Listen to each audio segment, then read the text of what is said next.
पश्चिम बंगाल में तृणमूल कांग्रेस के किले में एक एक करके सेंध लगती जा रही है। नेताओं के बीच पार्टी छोड़ने की जैसे भगदड़ सी मची हुई है। पिछले 2 दिनों में मुख्यमंत्री ममता बनर्जी को 4 झटके लग चुके हैं। शुवेंदु अधिकारी से शुरू हुआ वो जैसे थमने का नाम नहीं ले रहा। कद्दावर नेता शुवेंदु अधिकारी ने पहले विधायक पद से इस्तीफा दिया, फिर पार्टी छोड़ दी। उनके साथ ही विधायक जितेंद्र तिवारी ने पार्टी छोड़ दी। फिर बैरकपुर से विधायक शीलभद्र दत्ता ने इस्तीफा दिया और अब पार्टी के अल्पसंख्यक सेल के महासचिव कबीरुल इस्लाम ने ममता से किनारा कर लिया। कयास लगाए जा रहे हैं कि शुवेंदु अधिकारी के साथ जितेंद्र तिवारी और शीलभद्र दत्ता बीजेपी ज्वाइन करने वाले हैं। यानी ममता बनर्जी को हो रहा नुकसान विधानसभा चुनाव में बीजेपी के लिए फायदेमंद साबित हो सकता है। ममता बनर्जी का टीएमसी टूट जा रहा है क्योंकि उसका जो भाईपो राज चल रहा था, उसका जो पीसी बुआ भतीजा का जो राज चल रहा था, बुआ भतीजे का राज अभी नहीं चलेगा। बंगाल का आदमी नहीं मान रहे ये बोला, क्योंकि वो सिर्फ इतना प्रेशर पॉलिटिक्स किया है, इतना शोषण का राजनीति किया है, इतना काटमानी का राजनीति किया है, इतना दंगा का राजनीति किया है। उसने बंगाल का हर बूथ से हर आवाज उठ रहा है, हर पब्लिक से आवाज उठ रहा है कि चलो कम से कम तृणमूल को हटाओ, भाजपा को लेके आओ, 200+ हम लोग को सीट मिलेगा। ये आप लिख के रखिए। और तृणमूल कांग्रेस को ज्यादा से ज्यादा 60 से 70 सीट तक मिलेगा, बस 70 से 1+ भी नहीं होगा। चर्चा है कि पार्टी में मची भगदड़ से ममता बनर्जी टेंशन में हैं और इस पर इमरजेंसी मीटिंग भी बुलाई गई। दूसरी ओर बीजेपी लगातार आक्रामक है। 19 दिसंबर से गृहमंत्री अमित शाह का पश्चिम बंगाल दौरा शुरू हो रहा है। कयास लगाए जा रहे हैं कि अमित शाह की मौजूदगी में शुवेंदु अधिकारी समेत कई दूसरे टीएमसी नेता भी बीजेपी ज्वाइन कर सकते हैं। इस समय दक्षिण कोलकाता के सदर्न एवेन्यू इलाके में मौजूद है, जो ममता बनर्जी के घर से तकरीबन 1 से 1.5 किलोमीटर की दूरी पर यह जगह स्थित है। तृणमूल कांग्रेस का गढ़ माना जाता है ये कोलकाता में। और इस तरह का पोस्टर्स और फेस्टून्स पूरे पश्चिम बंगाल के अलग अलग हिस्सों में देखने को मिल रहा है। रातों रात ये सारे पोस्टर्स और प्लैकार्ड सब सामने आ चुके हैं और ये केसरी रंग का जो प्लैकार्ड हमें देखने को मिला, ये भी कहीं ना कहीं इंडिकेट करता है कि शुवेंदु अधिकारी का पॉलिटिकल कलर, राजनीतिक रंग आने वाले दिनों में क्या हो सकता है। पश्चिम बंगाल में सियासी घमासान तेज है और ममता बनर्जी पर कांग्रेस भी हमलावर है। कांग्रेस क्या उनके साथ कांटेक्ट में है? क्या कांग्रेस चाहती है कि शुवेंदु अधिकारी आपके साथ आए या कुछ ऐसा? नहीं, ऐसा कुछ नहीं है। ये सिर्फ चर्चा कुछ षड्यंत्रकारी लोग चला सकते हैं, मगर इसमें कोई सत्यता नहीं। इस बीच जेपी नड्डा के काफिले पर हुए हमले को लेकर ममता सरकार और केंद्र में टकराव बढ़ने के संकेत हैं। टीएमसी में मची अफरा तफरी बीजेपी के लिए फायदेमंद हो सकती है। चर्चा है कि सभी बाकी नेता बीजेपी ज्वाइन कर सकते हैं। जितेंद्र तिवारी क्या कह रहे हैं, वो सुनिए आप। जितेंद्र तिवारी जी, ये बताएं कि आपने राजनीति में फिलहाल तो अपने पार्टी से इस्तीफा दिया है, क्या मूल कारण रहा है? आपने कुछ दिनों से बहुत बातें कही हैं कि आप नाखुश थे, ऐसा क्या हो गया? कितने साल पार्टी के साथ रहते हुए ममता बनर्जी का बहुत करीब रहे हैं, अचानक क्या हो गया? देखिए, पार्टी ने जो जिम्मेदारी मुझे दी थी जिला अध्यक्ष के रूप में, वो केवल बाहर से दिखावा लग रहा था। पार्टी के लिए मैं काम नहीं कर पा रहा था और पार्टी को अपने पैर पर खड़ा कराने के लिए जो भी एक्टिविटीज़ करनी चाहिए, उस एक्टिविटी से मुझे रोका जा रहा था और बाहर से ही, कलकत्ता से ही पार्टी को चलाने का प्रयास किया जा रहा था। और मैं देख रहा था कि मेरे आंखों के सामने ही हमारी पार्टी दिन प्रतिदिन अपनी लोकप्रियता खो रही है, विरोधी मजबूत हो रहे हैं और बार बार मैंने समझाने का प्रयास भी किया कि इसे कैसे निकला जाए, कम से कम इतनी लिबर्टी मुझे दी जाए कि मैं इसे रोक सकूं, लेकिन ये लिबर्टी मुझे नहीं दी गई। तो मैं जब देख रहा हूं कि पराजय की ओर ही बार बार पार्टी को या दल को भेजा जा रहा है, तो फिर मैं ये जिम्मेदारी क्यों लूं? मैंने छोड़ा कि ठीक है, आप जब यदि मेरी बात नहीं सुनेंगे तो ये जिम्मेदारी जो लोग हैं वो लोग खुद लें। आप जब आसनसोल म्युनिसिपल कॉर्पोरेशन के जब एडमिनिस्ट्रेटर के पद से आपने इस्तीफा दिया था, तब आपने बॉबी हकीम के बारे में या फिराद हकीम के बारे में कहा था कि कहीं ना कहीं लग रहा था कि वही जिम्मेदार है, आप पार्टी छोड़ रहे हो, उसके लिए उसी को आप जिम्मेदार ठहरा रहे थे। उस समय पार्टी छोड़ने के लिए नहीं, नगर निगम के प्रशासक की कुर्सी छोड़ने के लिए मैंने वो कहा था कि आसनसोल नगर निगम के प्रशासक की कुर्सी पर बैठकर आप लोगों की आशाओं को, लोगों की आकांक्षाओं को पूरा करने की जिम्मेदारी आपकी होती है। तो और ये जब तक म्युनिसिपल अफेयर डिपार्टमेंट आपको सहयोग न करे तब तक आप ये काम नहीं कर सकते। बार बार बोलने के बावजूद जब मैं देख रहा हूँ कि आसनसोल नगर निगम को जो सहायता मिलनी चाहिए डिपार्टमेंट से, वो सहायता नहीं मिल रही है, लोग मायूस होकर लौट के चले जा रहे हैं, तो उस कुर्सी पर बैठकर क्या लाभ? बंगाल में ममता बनर्जी को टक्कर देने के लिए बीजेपी ने अपनी स्पेशल 7 टीम तैयार की है। इस स्पेशल 7 में केंद्रीय मंत्री और यूपी के कद्दावर नेता संजीव बालियान और राजस्थान के कद्दावर नेता और जल शक्ति मंत्री गजेंद्र शेखावत हैं। इसके अलावा झारखंड के पूर्व मुख्यमंत्री और केंद्रीय मंत्री अर्जुन मुंडा, केंद्रीय मंत्री मनसुख मंडाविया और प्रहलाद पटेल का नाम भी शामिल है। टीम में उत्तर प्रदेश के उप मुख्यमंत्री डिप्टी सीएम केशव प्रसाद मौर्य, मध्य प्रदेश के गृह मंत्री नरोत्तम मिश्रा को भी शामिल किया गया है। ये सातों नेता अपने अपने स्तर पर राज्य में पार्टी को मजबूत करेंगे और विधानसभा चुनाव में जीत की रणनीति तैयार करेंगे। हर एक नेता को 6 से लोकसभा क्षेत्रों की जिम्मेदारी दी गई है। बंगाल में कुल 42 लोकसभा सीटें हैं। बंगाल के लिए बीजेपी की स्पेशल टीम में एमपी के गृह मंत्री नरोत्तम मिश्रा भी शामिल हैं और उन्होंने बंगाल में बीजेपी की जीत का दावा किया है। में गृह मंत्री अमित शाह ने स्पेशल 7 में गृह मंत्री नरोत्तम मिश्रा को भी रखा। इस वक्त हमारे साथ गृह मंत्री नरोत्तम मिश्रा जी हैं। मिश्रा जी, बड़ी जवाबदेही है, जवाबदारी मिली है और खासतौर से बंगाल में जिस तरह से माहौल वहां पर चल रहा है और आपको स्पेशल 7 में रखा गया है। पार्टी ने, नड्डा जी ने विश्वास किया, उनका आभार। हम तन मन धन से कोशिश करेंगे, प्राणपण से जैसे काम करते आए वैसे कर और पार्टी को विजय दिलाने में एक गहरी की भूमिका निभाए। मध्य प्रदेश की बात करें तो आपको तेंदुलकर कहा जाता है, क्या बंगाल में भी इसी तरह के शॉट्स देखने को मिले? मेरे से बड़े बड़े बहुत हैं वहाँ पे। मैंने बताया मैं गिलहरी की भूमिका में हूँ, इससे ज्यादा भूमिका नहीं है। सहयोगी की भूमिका में जा रहा हूँ, नेतृत्व करता थोड़ी हूँ मैं, न वहाँ हूँ न यहाँ हूँ। वहाँ पर जिस तरह का माहौल चल रहा है, हमने देखा कि अमित शाह अध्यक्ष पर जो है, अध्यक्ष पर हमला हो जाता है, गाड़ी पर हमला हो जाता है, कैलाश विजयवर्गीय पर हमला हो जाता है। उसके बाद केंद्र सरकार तलब करती है लेकिन वो ऑफिसर्स नहीं जाएंगे तो पछताएंगे ऑफिसर। अगर केंद्र ने कानून के दायरे में बुलाया है और कानून का उल्लंघन करेंगे, ममता की सरकार अब रहने वाली नहीं है। और अफसर जो है ना, कार्यकर्ता बन के काम ना करें, वो यहाँ ध्यान रखें कि वो अफसर ही हैं, कर्मचारी ही हैं। इस तरह की अवहेलना नहीं करनी चाहिए।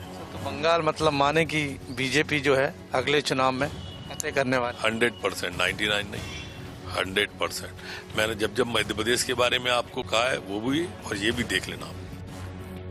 उधर जेपी नड्डा की सुरक्षा में चूक के मामले में ममता सरकार और केंद्र के बीच तकरार बढ़ती जा रही है। केंद्रीय गृह मंत्रालय ने बंगाल के डीजीपी और चीफ सेक्रेटरी को आज तलब किया था, लेकिन कोरोना महामारी की दलील देकर दोनों नहीं आए। हालांकि दोनों की ओर से वीडियो कॉन्फ्रेंसिंग के जरिए मुलाकात हुई है। इससे पहले गृह मंत्रालय ने बंगाल सरकार को पत्र लिखकर 3 आईपीएस अधिकारियों को कार्यमुक्त कर दिल्ली भेजने को कहा था, जिस पर अभी तक कोई जवाब नहीं मिला था। यानी राज्य फिर से अधिकारियों को कार्यमुक्त करने से इनकार करता है तो फिर कानूनी जंग भी शुरू हो सकती है। बंगाल में तृणमूल कांग्रेस को फिर बड़ा झटका लगा है। विधानसभा चुनाव से पहले तृणमूल कांग्रेस को झटके पर झटके लग रहे हैं।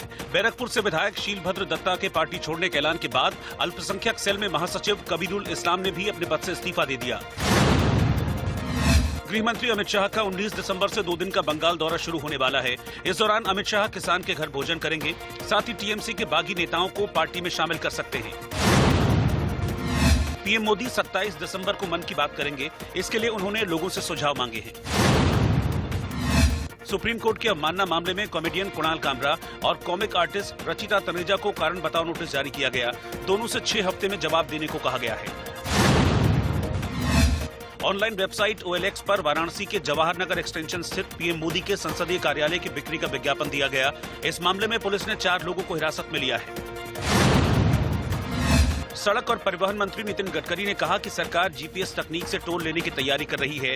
ऐसा होने के बाद अगले 2 साल में किसी भी हाईवे पर टोल बूथ नहीं रहेंगे। राजधानी दिल्ली में ठंड ने 10 साल का रिकॉर्ड तोड़ दिया। पारा लुढ़ककर 3 डिग्री तक पहुंचा। नए साल पर मौसम वैज्ञानिकों ने तापमान के और गिरने का अनुमान जताया है। कारोबारी सप्ताह के आखिरी दिन शुक्रवार को बाजार बढ़त के साथ बंद हुआ। सेंसेक्स 70 अंक उछलकर 46,960 पर बंद हुआ। निफ्टी 19 अंक ऊपर 13,760 पर बंद हुआ।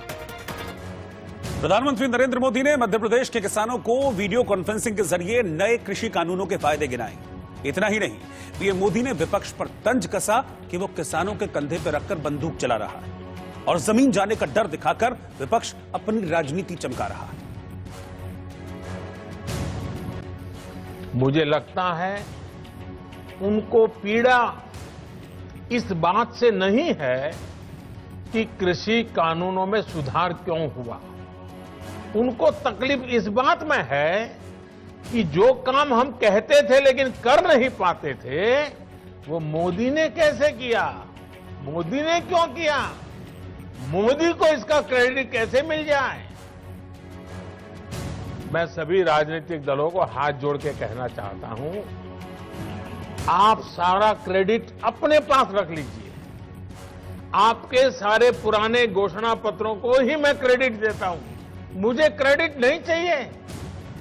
मुझे किसान के जीवन में आसानी चाहिए, समृद्धि चाहिए, किसानी में आधुनिकता चाहिए। आप कृपा करके देश के किसानों को बरगलाना छोड़ दीजिए, उन्हें भ्रमित करना छोड़ दीजिए। भ्रम और झूठ का जाल बिछाकर अपनी राजनीतिक जमीन जोतने के खेल खेले जा रहे हैं। किसानों के कंधे पर बंदूक रखकर वार किए जा रहे हैं। मीटिंग में भी पूछ रही हैं, पब्लिकली पूछ रही हैं, हमारे कृषि मंत्री टीवी इंटरव्यू में कह रहे हैं, मैं खुद बोल रहा हूं कि भाई आपको कानून में किस क्लॉज में क्या दिक्कत है बताइए। जो भी दिक्कत है वो आप बताइए। तो इन राजनीतिक दलों के पास कोई ठोस जवाब नहीं होता और यही इन दलों की सच्चाई है। साथियों, जिनकी खुद की राजनीतिक जमीन खिस गई है, वो किसानों की जमीन चली जाएगी, किसानों की जमीन चली जाएगी का डर दिखाकर अपनी राजनीतिक जमीन खोज रहे हैं। देश के किसानों के सामने इन लोगों का कच्चा चिट्ठा भी देश के लोगों के सामने, मेरे किसान भाइयों बहनों के सामने आज मैं खुला करना चाहता हूं, मैं बताना चाहता हूं। साथियों, किसानों की बातें करने वाले लोग आज झूठे आंसू बहाने वाले लोग कितने निर्दयी हैं, इसका बहुत बड़ा सबूत है स्वामीनाथन कमेटी की रिपोर्ट। स्वामीनाथन कमीशन की रिपोर्ट आई, लेकिन ये लोग स्वामीनाथन कमेटी की सिफारिशों को 8 साल तक दबाकर बैठे रहे। राजस्थान के लाखों किसान भी आज तक कर्ज माफी का इंतजार कर रहे हैं। किसानों को इतना बड़ा धोखा देने वालों को जब मैं किसान हित की बात करते देखता हूं तो मुझे बड़ा आश्चर्य होता है, ये कैसे लोग हैं? क्या राजनीति इस हद तक जाती है? क्या कोई इस हद तक छल कपट कैसे कर सकता है? और वो भी भोले भाले किसानों के नाम पर। किसानों को और कितना धोखा देंगे ये लोग। एमएसपी की घोषणा हुई, एमएसपी पर सरकारी खरीदी हुई, उन्हीं मंडियों में हुई, तो क्या कोई समझदार इस बात को स्वीकार करेगा कि एमएसपी बंद हो जाएगी? और इसलिए मैं कहता हूं, इससे बड़ा कोई झूठ नहीं हो सकता, इससे बड़ा कोई षड्यंत्र नहीं हो सकता। और इसलिए मैं देश के प्रत्येक किसान को ये विश्वास दिलाता हूं कि पहले जैसे एमएसपी दी जाती थी, वैसे ही दी जाती रहेगी। एमएसपी न बंद होगी न समाप्त होगी। उधर आंदोलन के 23वें दिन दिल्ली के अलग अलग बॉर्डर्स पर किसान जोश के साथ ठंड में भी डटे नजर आए और सरकार से इस कानून को वापस लेने की एक बार फिर अपील की। कृषि मंत्री नरेंद्र सिंह तोमर ने आपको एक खत लिखा है, 8 पन्नों का खत है वो, उसमें फिर से वही बातें दोहराई गई है जो पहले बातचीत आपके बीच में चल रही थी, तो उसे लेके आप लोगों का रिएक्शन क्या है? पहली बात हमारा पहला तो यही कहना है कि कल्ले खत लिखने से मसला हल नहीं होगा। ये सरकार मसले का कोई हल करना चाहती है तो पत्र लिखना छोड़ के पहले सही नीति से काम करे, किसानों के दर्द को समझे। अब तो हमारी उम्मीद सिर्फ मानजोग उच्च अदालत के पास है। मानजोग सुप्रीम कोर्ट इस मसले का हल करने के लिए सरकार को इमीडिएटली को सख्त निर्देश दें जो जल्दी से जल्दी इम्प्लीमेंट हो। दिल्ली और यूपी की सीमा गाजीपुर बॉर्डर है। पहले आपको तस्वीरें दिखाऊं एक बार यहाँ पर, तो देखिए किसानों का जो हुजूम है आज भी नेशनल हाईवे 9 पर मौजूद है और जो किसानों के नेता हैं राकेश टिकैत जी, वो लगातार यहाँ पर संबोधन भी कर रहे हैं। इस समय राकेश टिकैत जी हमारे साथ मौजूद हैं। सर, ये जानना चाहेंगे आज की स्थिति क्या है? 23वां दिन है, 23वें दिन बात बनेगी क्या? अभी तो कोई मैसेज किसी का आया नहीं हमारे पास, हम तो बैठे हुए हैं यहीं पे। कल नरेश जी भी आए, पंचायत भी हुई, क्या कुछ रणनीति आगे की तैयार हो रही है? हल क्रांति करवाएंगे एक बार दिल्ली में ये। हाँ, एक बार जानना चाहेंगे हल क्रांति। हल क्रांति हमारे गांव वाले सब जाने हैं, हल क्रांति के बगैर ये मानने नहीं। हाँ, हल क्रांति होगी एक बार दिल्ली में जब मान। सुप्रीम कोर्ट के कुछ वकीलों से भी एक पैनल किसानों का मिलने वाला है, कोई रणनीति उसको लेकर? अभी नहीं, कोई वो नहीं आया। कैसे देखते हैं सुप्रीम कोर्ट में जो सब कुछ चल रहा है? अरे ठीक ही चल रहा, कोई चिट्ठी नहीं आई हमारे पास में। आपने प्रधानमंत्री का संबोधन सुना, उन्होंने 3 झूठ की बात कही, जिसमें स्वामीनाथन जो समिति कमेटी है उसकी सिफारिशों को लेकर कहा एमएसपी जिसकी सबसे ज्यादा इस समय चर्चा है। इसके अलावा जो एपीएमसी मंडियों को लेकर कहा गया और तमाम चीजें कही गई। क्या कहना है आपका? हमारा कहना यही है कि किसान अब वो नहीं रह गया कि किसी के बहकावे में या उसके पे जो आरोप लगाए जा रहे हैं ये निराधार गलत है। किसान किसी के बहकावे में नहीं आ रहा। इस कानून में बिल्कुल जो है किसान के खिलाफ है। किसान इसी वजह से काम छोड़ के और यहाँ बॉर्डरों पे लेटा हुआ है। ऐसा नहीं है किसी के बहकावे में या उसमें आया है। प्रधानमंत्री जो है मध्य प्रदेश में अपने विचार रख रहे हैं। प्रधानमंत्री जी के मन की बात लेने तो किसान आया था, क्यों रोक दिया यहाँ बॉर्डर पे?